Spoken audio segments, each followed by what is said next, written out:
Hello and welcome to exam concept. आज हम करेंगे इंडियन पॉलिटी का जो चैप्टर 2 है, मेकिंग ऑफ इंडियन कॉन्स्टिट्यूएंट, उसके बारे में देखेंगे। अगर आपने चैनल को सब्सक्राइब नहीं किया है तो प्लीज़ चैनल को सब्सक्राइब जरूर करें। तो लेक्चर को शुरू करते हैं। तो हुआ ये था कि मेकिंग ऑफ कॉन्स्टिट्यूशन में हम पढ़ेंगे कि कैसे कॉन्स्टिट्यूशन बना। तो शुरुआत ये हुई कि 1934 में एम.एन. रॉय नाम के एक व्यक्ति थे। इन्होंने ये आइडिया दिया कि भारत को एक कॉन्स्टिट्यूएंट असेंबली की जरूरत है जो कॉन्स्टिट्यूशन बनाए। एम.एन. रॉय कौन थे? तो एम.एन. रॉय और अबानी मुखर्जी, ये दो जने थे जिन्होंने रशियन रेवोल्यूशन से इंस्पायर होकर भारत में कम्युनिस्ट पार्टी ऑफ इंडिया की स्थापना की थी। फिर 1935 में हुआ ये कि इंडियन नेशनल कांग्रेस ने भी पहली बार ऑफिशियली ये डिमांड की कि भारत में एक कॉन्स्टिट्यूएंट असेंबली बननी चाहिए जो भारत का कॉन्स्टिट्यूशन बनाए। 1938 में जवाहरलाल नेहरू ने इंडियन नेशनल कांग्रेस के बिहाफ पे ये कहा कि एक कॉन्स्टिट्यूशन बनना चाहिए भारत के लिए जो कि बिना आउटसाइड इंटरफेरेंस के बने, और ये कॉन्स्टिट्यूएंट असेंबली जो होनी चाहिए यूनिवर्सल एडल्ट मतलब एडल्ट फ्रेंचाइज पे होनी चाहिए, मतलब इलेक्शन के थ्रू। इनकी इस बात को ब्रिटिश गवर्नमेंट ने एक्सेप्ट कर लिया इन प्रिंसिपल, किसमें? अगस्त ऑफर में। और ये अगस्त ऑफर आया कब था? 1940 में ये अगस्त ऑफर आया था। फिर उसके बाद हुआ ये कि कॉन्स्टिट्यूएंट असेंबली बन गई, मतलब constituent assembly cabinet mission plan आया 1946 के नवंबर में, और फिर उस आधार पे कॉन्स्टिट्यूएंट असेंबली के लिए इलेक्शन हुए, जिसमें 296 सीटें जो थी ब्रिटिश इंडिया की थी, क्योंकि हर 10 लाख 1 मिलियन मतलब 10 लाख व्यक्ति पे एक रिप्रेजेंटेशन था। तो टोटल 389 सीटें बनाई गई, जिसमें 296 सीटें ब्रिटिश इंडिया की आई, मतलब जहां जहां ब्रिटिश का अधिकार था। ब्रिटिश की टोटल 11 प्रोविंस थी और 4 चीफ कमिश्नरेट थे। तो उन 11 प्रोविंस से 292 सीटें बनाई गई और 4 चीफ कमिश्नर प्रोविंस से 4 सीटें बनाई गई, और प्रिंसली स्टेट को 93 सीटें या 93 सीटें दी गई। अब प्रिंसली स्टेट से कैसे इलेक्शन थे? तो वहां के जो हेड थे वो एक व्यक्ति को नॉमिनेट करके कॉन्स्टिट्यूएंट असेंबली में भेज देना था उनको, जबकि ये जो 296 सीटें थी ब्रिटिश इंडिया की, इस पे अब इलेक्शन होनी थी। तो पॉपुलेशन के हिसाब से अप्रोक्सीमेट 1 मिलियन पे यानी 10 लाख पे एक रिप्रेजेंटेशन था।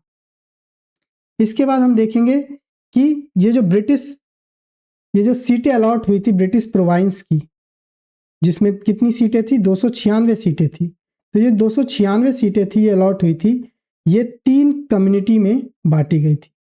पहली मुस्लिम, दूसरी सिख, तीसरी जनरल, 3 कम्युनिटी में बांटे गए थे।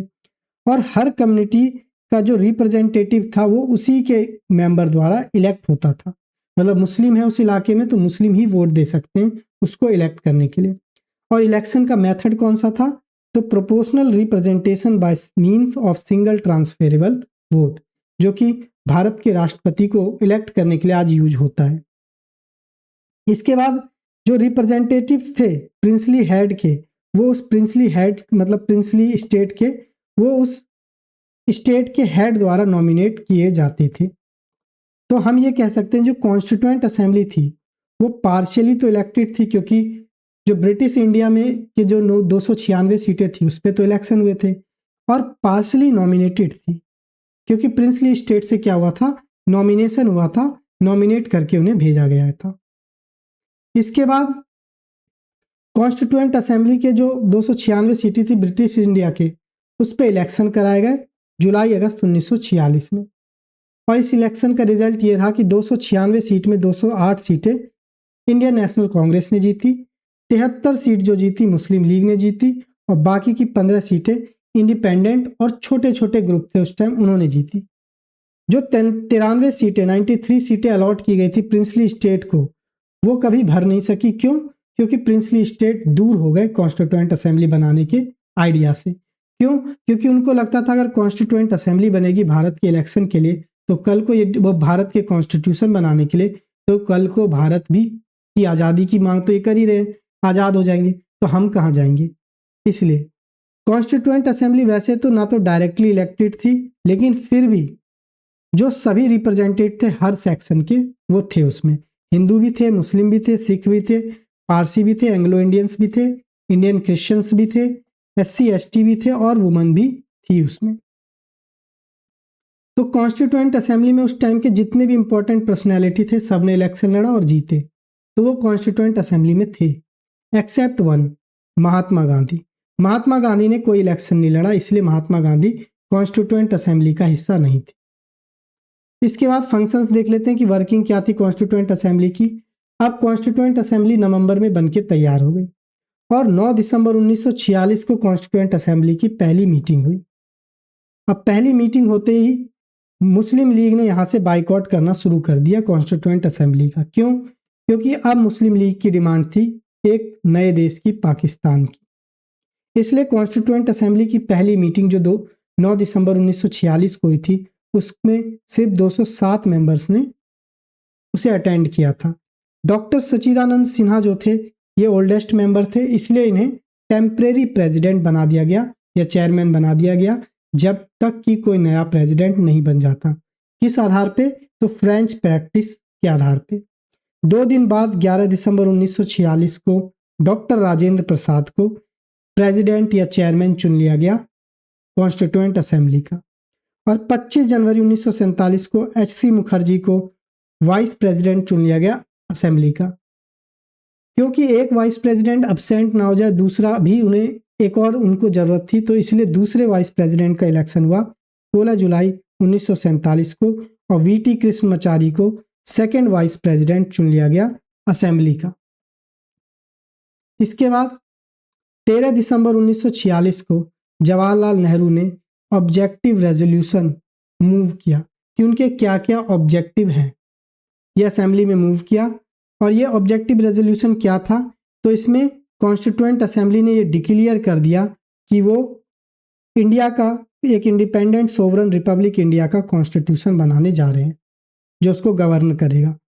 और इंडिपेंडेंट और सोवरन नेशन जो इंडिया होगा वो एक सिंगल यूनियन होगा जिसमें कई और टेरिटरी भी जोड़े जाएंगे जो अभी ब्रिटिश इंडिया में आते हैं और इंडियन स्टेट जो हैं वो भी उसमें शामिल होंगे। तो ये हो फिर उसके बाद सारी जो पावर और अथॉरिटी है सोवरन इंडिपेंडेंट इंडिया की वो उनके लोगों द्वारा नीत होगी, मतलब लोग गवर्नमेंट को चुनेंगे और फिर गवर्नमेंट उसके द्वारा अपने पावर को डिराइव करेगी। इसके बाद कि ऑब्जेक्टिव ये था कॉन्स्टिट्यूएंट असेंबली का कि वो गारंटी करती है कि सभी भारत के लोगों को जस्टिस देगी। कौन से जस्टिस? सोशल, इकोनॉमिक और पॉलिटिकल जस्टिस। इक्वालिटी देगी। कौन सी इक्वालिटी? स्टेटस ऑफ अपॉर्चुनिटी और इक्वालिटी बिफोर लॉ। और फ्रीडम देगी। किस तरीके की freedom? Freedom of thought, expression, belief, faith, worship, vocation, association and action and subject to law and public morality. और एडिक्वेट सेफगार्ड करेगी कॉन्स्टिट्यूएंट असेंबली। कैसे? Minority की, बैकवर्ड ट्राइबल एरिया, डिप्रेस और बैकवर्ड अदर बैकवर्ड जो है इनकी जो free India बनेगा उसमें। और जो इंटेग्रिटी और टेरिटरी है जो रिपब्लिक ऑफ इंडिया की, उसका पूरा सोवरन राइट होगा लैंड पे, सी पे, एयर पे जस्टिस प्रोवाइड करने के लिए अपने सिविलाइज्ड नेशन को। तो मतलब कि जो इंडिपेंडेंट इंडिया होगा उसका पूरा राइट होगा अपनी ज़मीन पे, अपने समुंदर पे, सी पे और हवा में, और अपने लोगों को जस्टिस प्रोवाइड करने पे। और जो इंडिया होगा, जो इंडिपेंडेंट इंडिया बनेगा, वो प्रमोट करेगा वर्ल्ड पीस और वेलफेयर ऑफ मैनकाइंड। और ये रेजोल्यूशन जो है अडॉप्ट कब कर लिया गया था? तो जो ऑब्जेक्टिव रेजोल्यूशन जो जवाहरलाल नेहरू ने मूव किया था उसे अडॉप्ट कर लिया था असेंबली ने 22 जनवरी 1947 को अडॉप्ट हो गया था।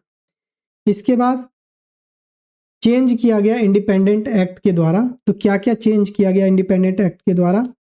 जो इंडिया इंडिपेंडेंट एक्ट आया था 1947, उसने कुछ चेंजेस किए। क्या चेंजेस किए? कि जो असेंबली जो थी वो पहले एक डोमिनियन, मतलब कि पहले जो भारत आज़ाद हुआ था तो एक डोमिनियन था, भारत भी एक डोमिनियन था, पाकिस्तान भी एक डोमिनियन था।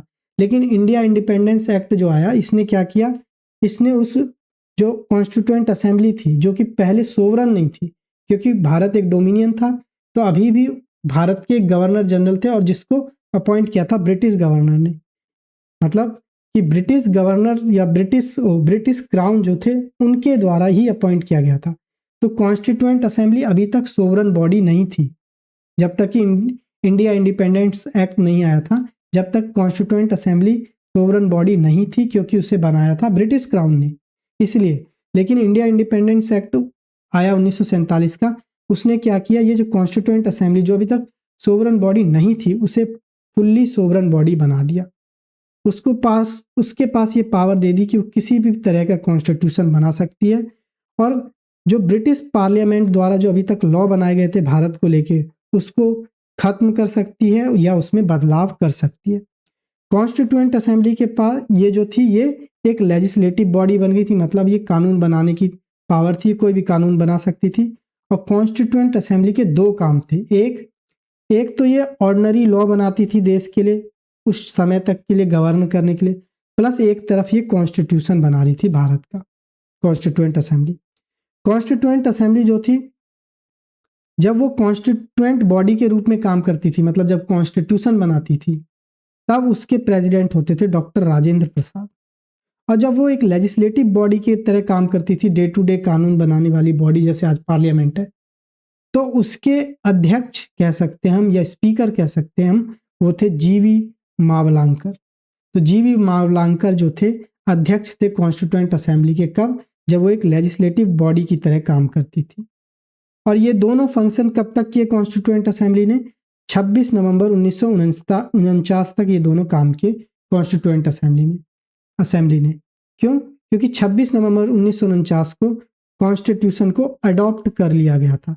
जैसे ही कॉन्स्टिट्यूशन को अडॉप्ट किया गया, तो अब कॉन्स्टिट्यूशन के आधार पे लेजिस्लेशन शुरू हो गया था। इसके बाद देखते हैं कि मुस्लिम लीग जो थे, उन्होंने कॉन्स्टिट्यूएंट असेंबली से विड्रॉ कर लिया था, क्योंकि इंडिया इंडिपेंडेंस एक्ट के तहत पाकिस्तान नाम का भी एक नया देश बना, तो पाकिस्तान एक अलग देश बन गया और भारत एक अलग देश बन गया। तो जो टोटल 389 पहले सीटें थी, अब वो कम होके कॉन्स्टिट्यूएंट असेंबली में 299 रह गई। ठीक है, अब इस 299 में से 229 सीटें जो थी इंडियन प्रोविंस की हो गई, और 70 सीटें जो थी प्रिंसली स्टेट जो इंडिया में मिले थे उनकी हो गई। तो ये टोटल हो गए 299 सीट। इसके बाद हम देखते हैं कि कॉन्स्टिट्यूएंट असेंबली ने और क्या क्या काम किए थे। तो इंडिया की जो मेंबरशिप थी कॉमनवेल्थ में, उसको रेटिफाई किया था कॉन्स्टिट्यूएंट असेंबली ने मई 1949 में।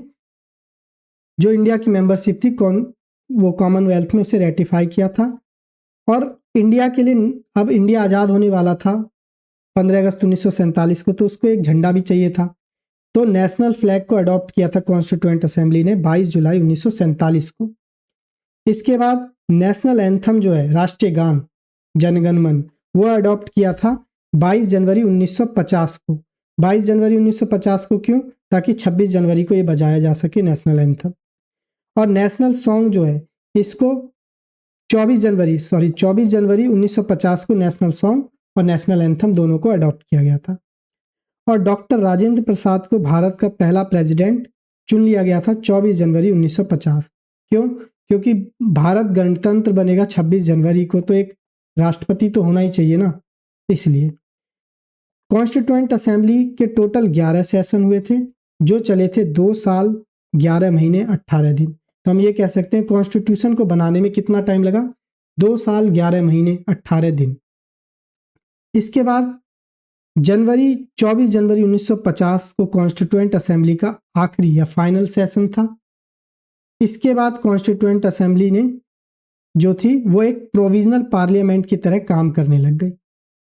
मतलब 24 जनवरी 1950 को आखिरी दिन था एज ए कॉन्स्टिट्यूएंट असेंबली। 26 जनवरी 1950 को भारत एक गणतंत्र या रिपब्लिक बन गया था, और अब ये प्रोविजनल पार्लियामेंट की तरह काम करने लग गए कि जब तक नए इलेक्शन होके नए मंत्रिमंडल का गठन नहीं होता, तब तक के लिए ये एक्ट करने लग गए कि पार्लियामेंट की तरह। और पहले जनरल इलेक्शन हुए थे 1951-52 में। उसके बाद नए मंत्रिमंडल का गठन हुआ, नए मिनिस्ट्रीज का गठन हुआ, काउंसिल ऑफ मिनिस्ट्रीज का। अब नेक्स्ट देखते हैं, तो जो कॉन्स्टिट्यूएंट असेंबली थी, उसको कॉन्स्टिट्यूशन को बनाने के लिए कई कमिटीज़ बनी थी, जिसमें 8 तो मेजर कमेटी थी और कुछ माइनर कमेटी थी। जो मेजर कमेटी थी उनमें से कौन कौन सी थी? पहली थी यूनियन पावर कमेटी, जो इसके अध्यक्ष थे वो जवाहरलाल नेहरू थे। फिर यूनियन कॉन्स्टिट्यूशन कमेटी थी जिसके अध्यक्ष थे जवाहरलाल नेहरू, तो जिसमें यूनियन आएगा उसके अध्यक्ष होंगे जवाहरलाल नेहरू।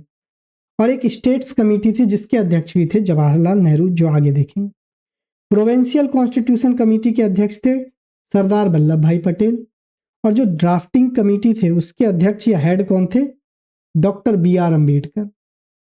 फिर उसके बाद हम देखते हैं कि और कमेटी जो देखते हैं 8 में से, कि रूल्स ऑफ प्रोसीजर कमेटी जो थी उसके अध्यक्ष थे डॉक्टर राजेंद्र प्रसाद। स्टेट कमेटी जो थी जिनका काम था नेगोशिएट करना बाकी स्टेट से, उसके भी जवाहरलाल नेहरू उसके अध्यक्ष थे। और एक स्टीयरिंग कमेटी जो थी इसके अध्यक्ष थे डॉक्टर राजेंद्र प्रसाद। तो doctor Rajendra Prasad rules of procedure और स्टीयरिंग कमेटी, इन 2 कमेटी के अध्यक्ष थे। एक और कमेटी बनी थी और ये कमेटी थी advisory committee on fundamental right, minority, tribal, excluded area. इस पूरे के अध्यक्ष थे सरदार वल्लभ भाई पटेल। लेकिन इस कमेटी के अंदर 5 सब कमेटी आती थी। इस कमेटी के अंदर 5 सब कमेटी आती थी। उनमें से पहली थी फंडामेंटल राइट सब कमेटी जिसके अध्यक्ष थे J B. Kripalani. Minority sub committee के अध्यक्ष थे S C. Mukherjee. North east frontier tribal area और Assam excluded and partially excluded area sub committee जो थी इसके अध्यक्ष थे गोपीनाथ बारदोलोई। और excluded and partially excluded area other than Assam, क्योंकि असम वाला ये ऊपर वाला हो गया, तो अदर देन असम, इस सब कमेटी के अध्यक्ष थे ए.वी. ठक्कर। और north west frontier tribal area एक और कमेटी थी, ये सब कमेटी थी। फिर इसके बाद माइनर कमेटी भी कुछ थी। तो माइनर कमेटी के देखते हैं कौन कौन अध्यक्ष थे। तो पहली माइनर कमेटी थी फाइनेंस एंड स्टाफ कमेटी जिसके अध्यक्ष थे doctor Rajendra Prasad, finance and staff committee के। क्रेडेंशियल कमेटी जो थी इसके अध्यक्ष थे Alladi Krishnaswami Ayyar. House committee के अध्यक्ष थे B Pattabhi Sitaramayya. Order of business committee के अध्यक्ष थे doctor K M. Munshi. Ad hoc committee एक बनी थी जो नेशनल फ्लैग जो बना रही थी ना, उसके अध्यक्ष थे डॉक्टर राजेंद्र प्रसाद। और एक कमेटी थी जो कॉन्स्टिट्यूएंट असेंबली के फंक्शंस को देखती थी, तो इसके अध्यक्ष थे जी.बी. मावलांकर। तो जी.बी. मावलांकर कौन थे? तो ये उस टाइम कॉन्स्टिट्यूएंट असेंबली जो थी वो जब लेजिस्लेटिव बॉडी की तरीके से काम करती थी, डे टू डे लॉ बनाती थी, तो उसके ये अध्यक्ष या स्पीकर हम कह सकते वो थे। तो इनका ही काम था कि ये कॉन्स्टिट्यूएंट असेंबली के इसको देखें। इसके बाद एक एडहॉक कमेटी बनी थी सुप्रीम कोर्ट बनाने पे। उसके जो अध्यक्ष थे वो थे एस वराधिचार्य, जो कि असेंबली के मेंबर नहीं थे, अलग से थे। इसके बाद देखेंगे तो कमेटी बनी थी चीफ कमिश्नर प्रोविंस के लिए, उसके अध्यक्ष थे बी पिट्टाभी सीतारामैया। और एक कमेटी जो बनी थी वो थी expert committee on finance provision of union constitution, और इसकी अध्यक्ष थी नालिनी रंजन सरकार, जो कि असेंबली की मेंबर नहीं थी, कॉन्स्टिट्यूएंट असेंबली की। एक लिंग्विस्टिक प्रोविंस कमेटी बनी थी जिसके अध्यक्ष थे एस.के. धर, और ये भी असेंबली के मेंबर नहीं थे। और आगे चल के हम देखेंगे ये कमेटी भी बनी थी एस.के. धर कमेटी, जिसने ये बताया था कि लैंग्वेज के आधार पर भारत में राज्य नहीं बनने चाहिए। फिर एक स्पेशल कमेटी बनी थी जो एग्जामिन करती थी ड्राफ्ट कॉन्स्टिट्यूशन को, इसके अध्यक्ष थे जवाहरलाल नेहरू। और एक प्रेस गैलरी कमेटी थी जो प्रेस को सारी बातें बताती थी, उसकी अध्यक्ष थी उषा नाथ सेन। एक एडहॉक कमेटी थी सिटीजनशिप पे जिसके अध्यक्ष थे एस वरदाचार्य, जो कि हमने देखा कॉन्स्टिट्यूएंट असेंबली के मेंबर नहीं थे ये। नेक्स्ट में देखेंगे हम तो ड्राफ्टिंग कमेटी के बारे में देखते हैं जिसका काम था कॉन्स्टिट्यूशन को ड्राफ्ट करना या बनाना। तो ड्राफ्टिंग कमेटी कब बनी थी? तो ड्राफ्टिंग कमेटी बनी थी 29 अगस्त 1947 को। 29 अगस्त 1947 को ड्राफ्टिंग कमेटी बनी थी जिसमें 7 मेंबर थे। 7 मेंबर थे। ड्राफ्टिंग कमेटी के अध्यक्ष या चेयरमैन कौन थे? Doctor B R. अम्बेडकर। एक तो थे डॉक्टर बी.आर. अम्बेडकर, प्लस इसमें 6 मेंबर और थे।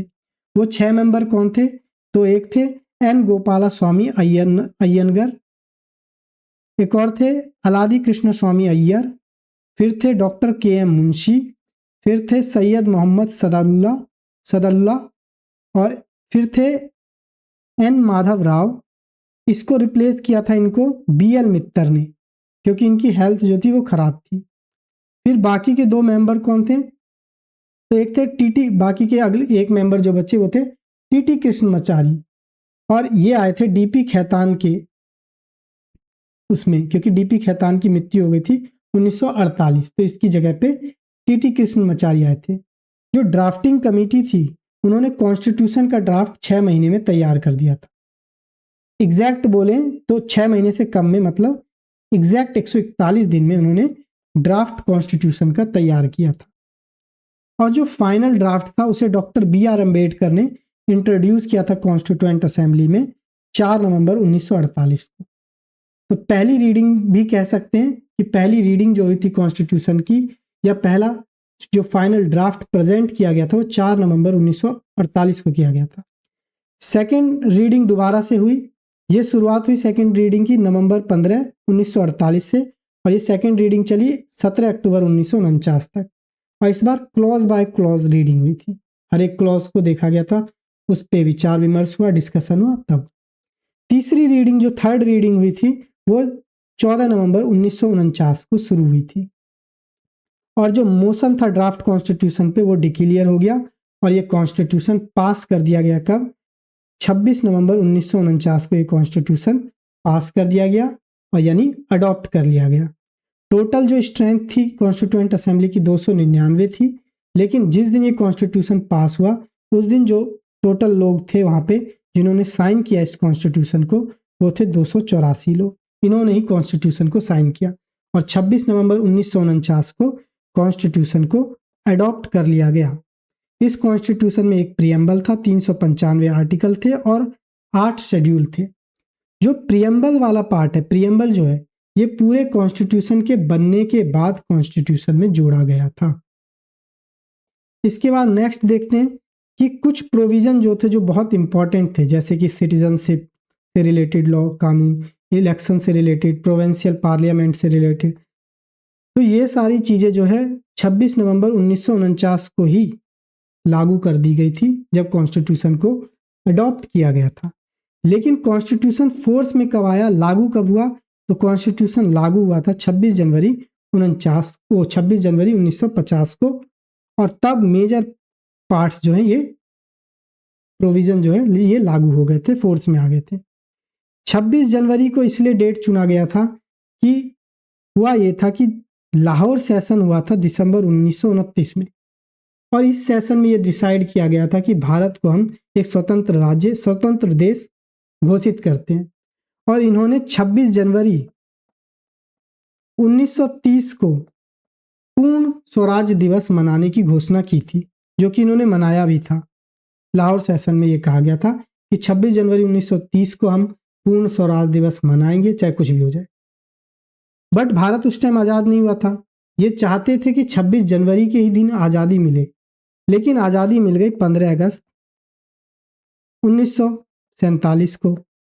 अब इसको मना तो नहीं कर सकते थे, तो बाद में जब इन्होंने कॉन्स्टिट्यूशन बना लिया तो इन्होंने कहा आज़ादी तो नहीं मिली 26 जनवरी को, पर ये as a symbol, date of commencement, उस डेट को याद रखने के लिए हम क्या करेंगे, 26 जनवरी 1950 के दिन हम मनाएंगे अपना गणतंत्र दिवस या रिपब्लिक डे, और उसी दिन कॉन्स्टिट्यूशन को जो होगा लागू कर दिया जाएगा। अब कॉन्स्टिट्यूएंट असेंबली के बारे में और कुछ बॉडी जो क्रिटिसिज्म जो होता है कॉन्स्टिट्यूएंट असेंबली का, वो ये होता है कि ये एक रिप्रेजेंटेटिव बॉडी नहीं थी, क्योंकि इलेक्शन तो इसके हुए ही नहीं थे। प्रिंसली स्टेट से नॉमिनेटेड मेंबर भेजे गए थे, और बाकी जगह भी 3 प्रिंसिपल कम्युनिटी में बांटा गया था, मुस्लिम, जनरल और सिख में। तो ये प्रॉपर रिप्रेजेंट कर ही नहीं रही थी। दूसरा, एक सॉवरन बॉडी भी नहीं थी, क्योंकि इसको जो बनाया गया था कैबिनेट मिशन प्लान के तहत बनाया गया था, जो कि ब्रिटिश क्राउन के कहने पे हुआ था, तो एक सॉवरन बॉडी नहीं थी। बाद में हालांकि इंडिया इंडिपेंडेंट एक्ट 1947 से कॉन्स्टिट्यूएंट असेंबली एक सॉवरन बॉडी बन गई थी। टाइम कंज्यूमिंग, कुछ लोगों का कहना है कि 2 साल 11 महीने 18 दिन जो लगाए, कई देश के कॉन्स्टिट्यूशन 4 से 6 महीने में बन के तैयार हो गए। डोमिनेटेड बाय कांग्रेस, कई लोगों को कहना था, क्योंकि हमने देखा है कि 296 जो सीटें थी उसमें से 208 तो कांग्रेस ने जीती थी, और बाद में मुस्लिम लीग जो था वो तो बाहर हो गया था, तो मेजोरिटी जो थे यहाँ कांग्रेस के लोग थे। फिर लॉयर पॉलिटिकल डोमिनेशन, ये कहना था कि ज़्यादातर जो लोग थे यहाँ पे वो लॉयर थे या पॉलिटिशियन थे। जवाहरलाल नेहरू लॉयर थे, doctor B R Ambedkar lawyer थे, और ज़्यादातर जो थे वो लॉयर ही थे। बी एन राव लॉयर थे, तो और फिर कुछ बचे कुछ पॉलिटिशियन थे। फिर था डोमिनेशन बाय हिंदू। हम ये देखेंगे कि टोटल जो सीटें थी बाद में जो बच के 229 रह गई थी, उसमें से 163 जो थे वो तो हिंदू थे। तो ये कहना, ये इसका क्रिटिसिज्म है। अदर फंक्शन देखें कि और कॉन्स्टिट्यूएंट असेंबली ने क्या किया, क्या क्या कॉन्स्टिट्यूएंट असेंबली के बारे में और चीज़ें देखते हैं। तो जो कॉन्स्टिट्यूएंट असेंबली था उसने एक सिंबल अडॉप्ट किया था। तो कॉन्स्टिट्यूएंट असेंबली का सिंबल क्या था? एक एलिफेंट, एक हाथी। कॉन्स्टिट्यूएंट असेंबली के लीगल एडवाइजर कौन थे? तो B N Rau, sir B N Rau. जो सेक्रेटरी थे कॉन्स्टिट्यूएंट असेंबली के वो कौन थे? तो वो थे एच वी आर अय्यंगर। जो चीफ ड्राफ्टमैन थे कॉन्स्टिट्यूशन के वो थे एस एन मुखर्जी। जो ड्राफ्टिंग कमेटी थी उसके अध्यक्ष जो थे चेयरमैन, जिसका काम था उस कैसे ड्राफ्ट हुआ ये देखना और उस ड्राफ्ट को प्रेजेंट करना, वो तो थे डॉक्टर बी आर अम्बेडकर। लेकिन जो चीफ ड्राफ्टमैन थे उनके नीचे, इनका काम था कैसे ड्राफ्ट है हर चीज को देखना, वो थे एस एन मुखर्जी। जो इंडियन कॉन्स्टिट्यूशन को लिखा है कैलीग्राफर जो थे वो थे प्रेम बिहारी नारायण रायजादा। और जो ओरिजिनल कॉन्स्टिट्यूशन को जो सुंदरता मतलब ब्यूटीफाई किया या डेकोरेट किया है वो दो लोगों ने किया है। एक थे नंदलाल बोस और दूसरे थे बेहर राम मनोहर सिन्हा। बेहर राम मनोहर सिन्हा और बेहर राम मनोहर सिन्हा जो थे, इन्होंने ओरिजिनल प्रियम्बल जो हम एनसीईआरटी बुक में देखते हैं, प्रियम्बल जो लिखा रहता है उसके चारों बगल जो डिज़ाइन है वो इन्होंने ही बनाया था, जिसे लिखा प्रेम बिहारी नारायण रायजादा था और प्रियम्बल को डिज़ाइन जो किया था वो बेहर राम मनोहर सिन्हा ने किया था। और हिंदी जो कॉन्स्टिट्यूशन है ओरिजिनल कॉन्स्टिट्यूशन उसको लिखा था वसंत कृष्णन वैद्य ने। वसंत कृष्ण वैद्य ने उसे लिखा था। इसके बाद देखते हैं कि टोटल सीटें जो थी एलोकेट जो की गई थी कॉन्स्टिट्यूएंट असेंबली को 1946 में कॉन्स्टिट्यूएंट वो कैबिनेट मिशन प्लान के तहत, वो 389 थी, 389, जिसमें से ब्रिटिश इंडिया प्रोविंस की 11 जो ब्रिटिश इंडिया प्रोविंस थे उसकी सीटें 292 थी, देखा था हमने पहले। और चीफ कमिश्नर प्रोविंस 4 थे जिनकी 4 सीटें थी। प्रिंसली स्टेट को 93 सीटें या 93 सीटें दी गई थी। फिर उसके बाद हुआ ये कि इलेक्शन हुए थे, 296 सीटों पे इलेक्शन हुए थे क्योंकि 93 सीटें तो प्रिंसली स्टेट की थी जो नॉमिनेटेड मेंबर थे। बाकी बचे की 296 सीटों पे इलेक्शन हुए थे। 296 में से 208 जो थी वो कांग्रेस ने जीती थी, 73 जो थी इंडियन मुस्लिम लीग ने जीती थी और 8 इंडिपेंडेंट कैंडिडेट थे और एक यूनियन पार्टी ने जीती थी, एक यूनियनिस्ट मुस्लिम पार्टी ने जीती थी, एक यूनियनिस्ट शेड्यूल कास्ट पार्टी ने जीती थी, एक कृषक प्रजापाति पार्टी ने जीती थी और एक शेड्यूल कास्ट फेडरेशन ने जीती थी। एक सिख जो थे उन्होंने जीती जो कांग्रेस में शामिल नहीं थे और एक कम्युनिस्ट पार्टी इन्होंने भी जीती थी। कम्युनिस्ट पार्टी जो एम एन रॉय ने बनाई थी और अबानी मुखर्जी ने बनाई थी। इसके बाद देखते हैं कि जो कॉन्स्टिट्यूएंट असेंबली में मेंबर आए थे उसमें कितने लोगों का क्या रिप्रेजेंटेशन था, तो ये देखते हैं। तो जो हिंदू थे, हिंदू 163 जो थे वो हिंदू थे, मुस्लिम 80 मेंबर मुस्लिम थे और 31 मेंबर जो थे शेड्यूल कास्ट के थे और 6 मेंबर जो थे वो इंडियन क्रिश्चियन थे। और बाकी देखें तो बैकवर्ड ट्राइब्स जो थे उससे 6 मेंबर थे, सिख 4 सिख थे, एंग्लो इंडियन के 3 मेंबर थे और पारसीस 3 पारसीस थे। टोटल 296 सीटें। बाकी 93 सीटें कहाँ थी? तो वो प्रिंसली स्टेट की अंदर आती थी। इसके बाद कॉन्स्टिट्यूएंट असेंबली में जो वुमन थी उनका रिप्रेजेंटेशन भी था। टोटल 15 वुमन थी कॉन्स्टिट्यूएंट असेंबली में और एक मुस्लिम वुमन थी। वो एक मुस्लिम वुमन कौन थी? वो थी बेगम एजाज रासुल। तो बेगम एजाज रासुल जो थी अकेली मुस्लिम वुमन थी कॉन्स्टिट्यूएंट असेंबली में। बाकी वुमन को देख लेते हैं। तो मद्रास से थी अम्मू स्वामीनाथन, त्रवणकोर और कोचीन से थी एन्नी मस्करेन, मद्रास से जनरल से बिलोंग करती थी दक्षियानी वेलायुदान और मद्रास से ही दूसरी थी जी दुर्गाबाई। तो मद्रास से अभी तक 3 हो गई। फिर बॉम्बे से थी हंसा मेहता, और यूनाइटेड प्रोविंस जो आज यूपी है वहाँ से थी कमला चौधरी, और वेस्ट बंगाल से थी लीला रे, उड़ीसा से जो थी वो थी मालती चौधरी, और यूपी यूनियन प्रोविंस से थी पूर्णिमा बनर्जी। इसके बाद जो राजकुमारी अमृत कौर थी ये सेंट्रल प्रोविंस और बरार जो प्रोविंस था वहाँ से थी। रेणुका रॉय वेस्ट बंगाल से थी, और सरोजनी नायडू ये बिहार से बिलोंग करती थी, मतलब ये बिहार से लड़ी थी इलेक्शन सरोजनी नायडू। और आज़ादी के बाद सरोजनी नायडू जो थी ये यूपी से इलेक्शन लड़के बनी थी। इसके बाद सुचेता कृपलानी जो थी ये यूपी से थी, और विजया लक्ष्मी पंडित जो कि जवाहरलाल नेहरू की बहन थी ये भी यूपी से थी, और ये 15 की 15 वुमन जो थी कॉन्स्टिट्यूएंट असेंबली की मेंबर थी। तो इसी के साथ ये लेक्चर खत्म होता है। अगर लेक्चर अच्छा लगे तो प्लीज़ एग्ज़ाम कॉन्सेप्ट को सब्सक्राइब करें। Thank you.